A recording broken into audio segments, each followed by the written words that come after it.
I'm 78 years old, and I still remember the day I decided to give up my little house and move into a nursing home.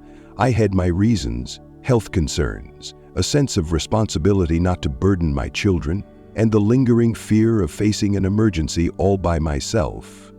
At the time, it felt like a smart choice, almost a relief. I pictured a place where I'd be surrounded by people my age, where I'd get help if I fell ill or needed assistance, and where my family could visit without worrying about whether I'd taken my medication or locked the doors at night.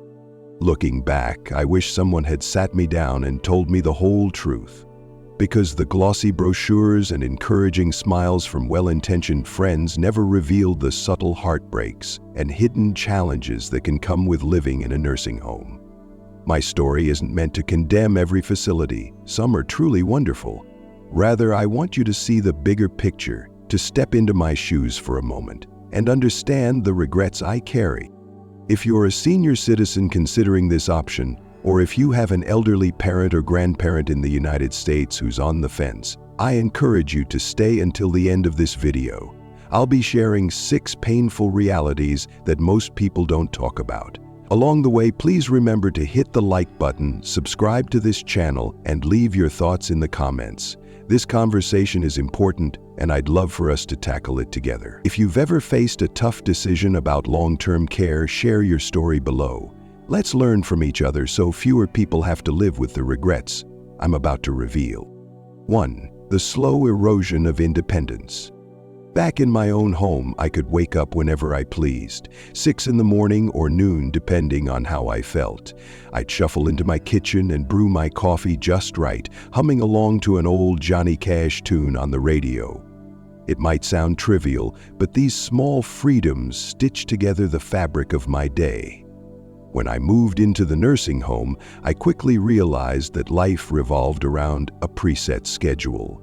Breakfast was at 8 sharp, lunch at noon, and dinner at 5. If I missed a meal, I had to make do with whatever leftovers the staff could find. It wasn't just about meals. There was a schedule for medication, a schedule for laundry, even a specific time in the day for visitors to come and go. I remember feeling stunned the first time I tried to wander outside after dinner to enjoy the twilight air, only to be gently reminded that outdoor hours were over. It felt like I was a guest in someone else's establishment, rather than the leading character in my own life.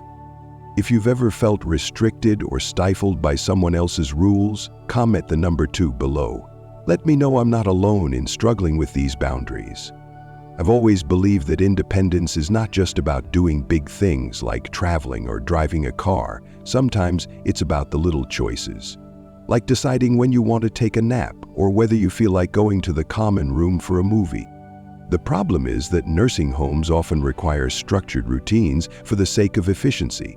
Staff have to coordinate meals, medication rounds, and checkups for dozens of residents. On paper, it looks logical. Controlled schedules ensure no one slips through the cracks.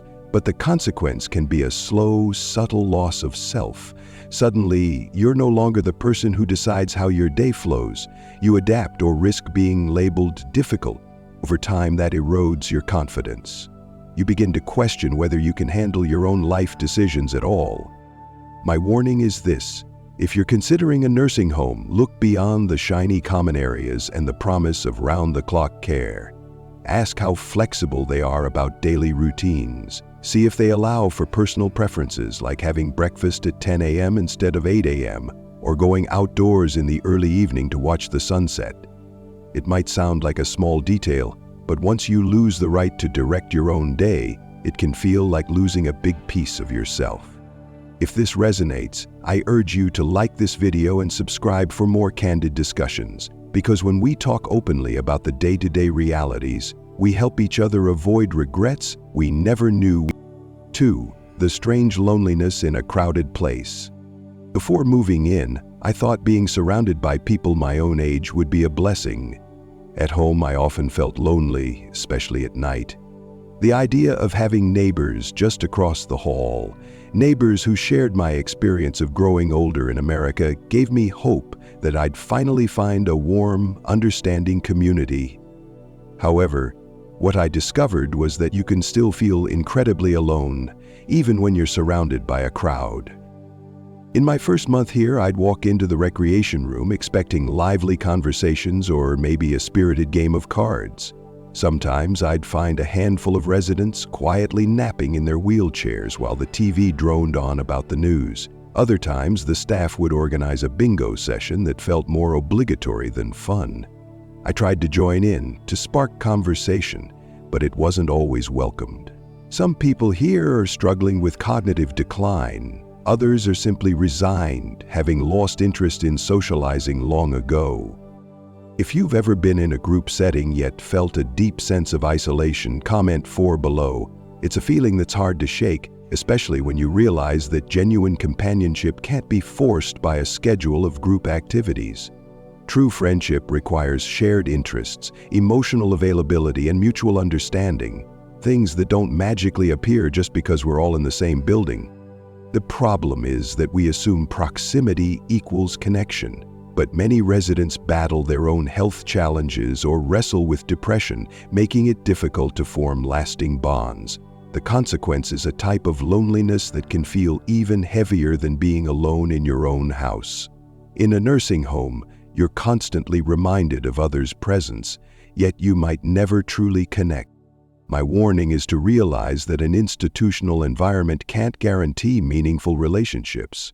If social interaction is a big priority, as it was for me, make sure to ask how the facility fosters deeper connections. Do they encourage smaller interest-based groups? Is there a system to match residents who share similar backgrounds or hobbies? I've learned the hard way that belonging to a community isn't about how many people live under the same roof. It's about finding a handful of souls who really know you. If this insight stirs something in you, like this video and subscribe for more real talk about the aging journey. Because contrary to what many believe, isolation can thrive in the most crowded of places. 3. Define financial pitfalls that blindside you. One of the biggest reasons I chose a nursing home was the assumption that a single monthly fee would simplify my life. I thought I'd be trading property taxes, home repairs, and grocery bills for one tidy payment that covered everything: meals, medical supervision, and activities. What I didn't expect were the hidden costs that started creeping up almost immediately after I arrived. For instance, the basic plan might include meals, but if you need a special diet or have specific nutritional needs, that can come with an added charge. The facility might provide physical therapy, but only up to a certain number of sessions per year, after which you're billed at a premium rate. Even smaller conveniences, like getting your hair trimmed in the on-site salon, can be priced much higher than you'd pay at a regular barbershop. As these charges stack up, you can find your retirement savings draining faster than you ever imagined. If you've ever been caught off guard by extra fees, maybe a surprise medical bill or an unexpected service charge, comment 6 to let me know I'm not alone. It's disheartening, especially when you've spent decades planning for a stable retirement. A neighbor of mine here confided that he had to sell his old RV, one he'd hoped to pass down to his son, just to keep up with the accumulating costs of care. Another resident worried she wouldn't be able to leave anything to her grandchildren because her savings were dwindling month by month. The problem is that nursing homes, like any organization, have their own overhead and profit margins. The consequence is that residents can be hit with a barrage of fees they weren't prepared for. Fees that can undermine the financial security they worked their whole lives to build. Watching your bank balance shrink at an alarming rate adds stress to an already challenging phase of life. Here's my warning: before signing any contract, scrutinize every line. Ask about potential fees for laundry services, meal plan upgrades, physical therapy, and even social outings. Don't rely solely on the brochure. Talk to current residents or their families if you can. You have the right to know exactly where your money is going. If this revelation opens your eyes, please like this video and subscribe. The financial dimension of nursing home life is rarely discussed, but it's crucial. Knowledge is your best defense against hidden costs that can chip away at your peace of mind. 4. The emotional toll of watching others decline. When I first arrived, I was excited about meeting new friends, people who'd share war stories about raising kids and reflect on the changing times. I did form some lovely friendships, but I never prepared myself for the heartbreak of seeing these very friends decline, sometimes rapidly, right before my eyes. I'm talking about folks who were chatty and vibrant one week, only to lose their memory or mobility the next. It's hard to describe the weight of this experience. You might share breakfast with someone today, and by tomorrow, they've been transferred to the hospice wing. There's a lingering sorrow in the halls. We live with the ever-present awareness that our peers, and by extension we ourselves, are on borrowed time. In my own case, I found myself dreading the phone ringing at odd hours, worried it might be staff telling me another friend had passed. If you've known the dread of picking up the phone or answering the door, fearing it's bad news, comment 2 below. That sense of impending loss seeps into your routine, making it hard to fully enjoy what little free time you have. You start to guard your emotions, sometimes pulling away from new people because you know how easily they can vanish.